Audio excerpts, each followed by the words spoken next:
Պուրիտանները, ամենօրյա ընթերցանություն, Ջոն Բանյան, օր փետրվարի 25։ Եվ ամեն մարդիկ կվախենան և Աստծո գործերը կպատմեն, և նրա արածը միտք կառնեն։ Սաղմոս 64-րդ գլուխ 9-րդ խոսք։ Այն մարդը, ով երկյուղում է Տիրոջից, ունի իրավունք և արտոնություն վստահելու Տիրոջը, հաստատումով, որ Տերը նրա օգնությունն ու վահանն է։ Ով Տերից է վախեցողներ, հուսացեք Տիրոջը, նրանց օգնությունը և վահանը նա է։ Սաղմոս 115-րդ գլուխ 11-րդ խոսք։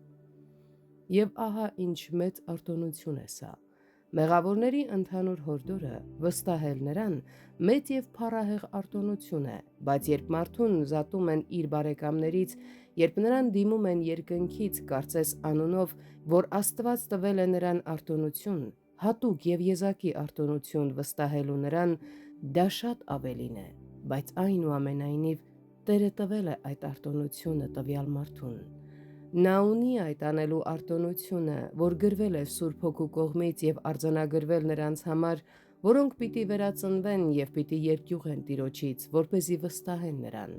Եվ ոչ միայն այդքանը, այլ ինչպես խոսքն է հաստատում, նա նրանց օգնությունն ու վահանն է, օգնություն նրանց բոլոր տկարությունների և թուլությունների մեջ, և վահան պաշտպանելու նրանց սատանայի ու այս աշխարհի բոլոր հարձակումներից։ Ուրեմն այն մարդը, ով երկյուղում է Տիրոջից, իրավունք ունի Տիրոջը ընդունել որպես իր ապավեն և որպես իր հոգու օգնական և փրկության Աստված։ Նա կպաշտպանի նրան, որովհետև նրա երկյուղը նրա սրտում է։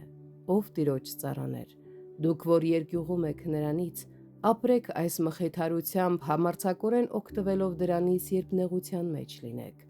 Ձեր վստահությունը դրեք նրա թևերի ստվերի տակ, որովհետև իսկապես նա ուզում է, որ այդպես անեք, քանի որ դուք երկյուղում եք Տիրոջից։